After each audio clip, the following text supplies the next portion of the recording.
ಕಳೆದ 7 ವರ್ಷದಿಂದ ಹಿಂದೂ ಯುವ ಶಕ್ತಿ ಆರಳಕ ಕ್ಷೇತ್ರ ಎನ್ನುವಂತಹ ಒಂದು ಹೆಸರಿನೊಂದಿಗೆ ಸಮಾಜಮುಖಿ ಕೆಲಸ ಕಾರ್ಯವನ್ನು ಅಳದಂಗಡಿ ಅದೇ ರೀತಿ ತಾಲೂಕಿನಾದ್ಯಂತ ಮಾಡ್ತಾ ಬರ್ತಾ ಇದ್ದೇವೆ. ವರ್ಷಂಪ್ರತಿ ಸತ್ಯದೇವತೆ ದೇವಸ್ಥಾನದ ವತಿಯಿಂದ ಉಚಿತ ಪುಸ್ತಕ ವಿತರಣೆಯ ಸಂದರ್ಭದಲ್ಲಿ ಆರೋಗ್ಯ ಮೇಳ, ರಕ್ತದಾನ ಶಿಬಿರ ಹಾಗೆ ಹಲವಾರು ಸಮಾಜಮುಖಿ ಕೆಲಸ ಕಾರ್ಯವನ್ನು ಮಾಡಿಕೊಂಡು ಸತ್ಯದೇವತೆ ದೇವಸ್ಥಾನದ ವತಿಯಿಂದ ನಡೆಯುವಂತಹ ಪುಸ್ತಕ ವಿತರಣೆಯ ಸಂದರ್ಭದಲ್ಲಿ ಕೈ ಜೋಡಿಸಿಕೊಂಡು ಅಚ್ಚುಕಟ್ಟಾಗಿ ನಡೆಸಿಕೊಂಡು ಬರ್ತಾ ಇದ್ದೇವೆ. ಅದೇ ರೀತಿ ಈ ವರ್ಷ ನಾಳ್ದು 9ನೇ ತಾರೀಕಿಗೆ ಭಾನುವಾರದಂದು ಸತ್ಯದೇವತೆ ದೇವಸ್ಥಾನದ ವತಿಯಿಂದ ಸೋಮನಾಥೇಶ್ವರಿ ದೇವಸ್ಥಾನದ ವಠಾರದಲ್ಲಿ 6,000 ವಿದ್ಯಾರ್ಥಿಗಳಿಗೆ ಉಚಿತ ಪುಸ್ತಕ ವಿತರಣಾ ಕಾರ್ಯಕ್ರಮ ನಡೀಲಿಕ್ಕಿದೆ. ಅದೇ ರೀತಿ ಆ ಒಂದು ಸಂದರ್ಭದಲ್ಲಿ ದೇಶ ಸೇವೆಯನ್ನು ಮಾಡಿದಂತಹ ವೀರ ಯೋಧರಿಗೆ ಸನ್ಮಾನ ಕಾರ್ಯಕ್ರಮ ಕೂಡ ನಡೀಲಿಕ್ಕಿದೆ. ಅದೇ ರೀತಿ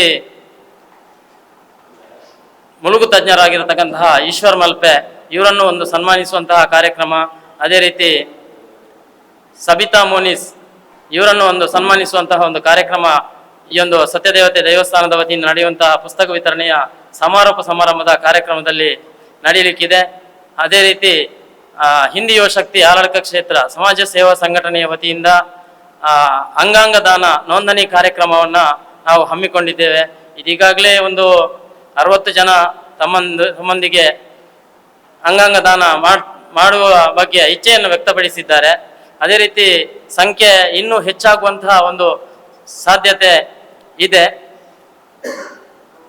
ಅದೇ ರೀತಿ ಆರೋಗ್ಯ ತಪಾಸಣಾ ಶಿಬಿರ ಎಲ್ಲ ಆರೋಗ್ಯ ತಪಾಸಣಾ ಶಿಬಿರ ಮತ್ತು ರಕ್ತದಾನ ಶಿಬಿರ ಕಳೆದ ಬಾರಿ ಕೂಡ ಒಂದು 100 ಮಂದಿ ರಕ್ತದಾನವನ್ನು ಮಾಡಿರುತ್ತಾರೆ.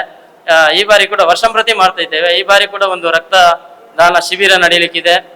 ಅದೇ ರೀತಿ ಸತ್ಯದೇವತೆ ದೇವಸ್ಥಾನದ ವತಿಯಿಂದ ನಡೆಯುವಂತಹ ಪುಸ್ತಕ ವಿತರಣೆಯ ಸಂದರ್ಭದಲ್ಲಿ ಸಮಾರೋಪದಲ್ಲಿ ನಟ ರಮೇಶ್ ಅರವಿಂದ್ ಅವರು ಭಾಗವಹಿಸ್ತಾರೆ ಅನ್ನುವಂತಹ ಒಂದು ಮಾಹಿತಿಯನ್ನು ಶಿವಪ್ರಸಾದ್ ಅಜಿಲರು ನೀಡಿರುತ್ತಾರೆ. ಇತರ ಅತಿಥಿಗಳು ಯಾರೆನ್ನುವುದು ತಮಗೆ ತಿಳಿದಿಲ್ಲ.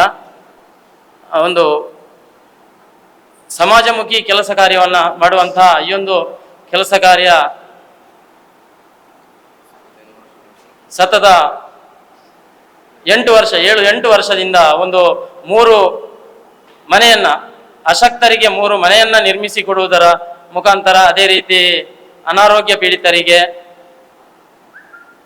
ಒಂದು 14-15 ಲಕ್ಷದವರೆಗಿನ ಒಂದು ಚಿಕಿತ್ಸಾ ವೆಚ್ಚವನ್ನು ನಾವು ನಮ್ಮ ಸಂಘಟನೆಯ ವತಿಯಿಂದ ಸಮಾಜಕ್ಕೆ ಅಶಕ್ತರಿಗೆ ನೀಡಿದ್ದೇವೆ ಅನ್ನುವಂತಹ ವಿಚಾರವನ್ನು ಈ ಸಂದರ್ಭದಲ್ಲಿ ತಿಳಿಯಪಡಿಸುತ್ತಾ, ಅದೇ ರೀತಿ ಹಲವು ಕ್ಷೇತ್ರಗಳಲ್ಲಿ ತಮ್ಮನ್ನು ತಾವು ಗುರುತಿಸಿಕೊಂಡಿರುತ್ತೇವೆ.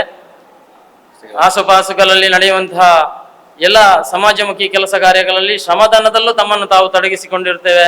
ಅದೇ ರೀತಿ ವೇಣೂರಿನ ಶ್ರೀಗುರು ಚೈತನ್ಯ ವೃದ್ಧಾಶ್ರಮಕ್ಕೆ ತಮ್ಮಿಂದ ಆದಂತಹ ಒಂದು ಕೊಡುಗೆಯನ್ನು ನಮ್ಮ ಸದಸ್ಯರ ಹುಟ್ಟುಹಬ್ಬದ ಸಂದರ್ಭದಲ್ಲಿ ಅಕ್ಕಿ ವಿತರಿಸುವಂಥದ್ದು, ಅಲ್ಲಿ ಹೋಗಿ ಹುಟ್ಟುಹಬ್ಬವನ್ನು ಆಚರಿಸುವಂಥದ್ದು, ಇನ್ನು ಹಲವು ಸಮಾಜಮುಖಿ ಕೆಲಸ ಕಾರ್ಯಗಳು ಮಾಡುತ್ತಾ ಬಂದಿರುತ್ತೇವೆ.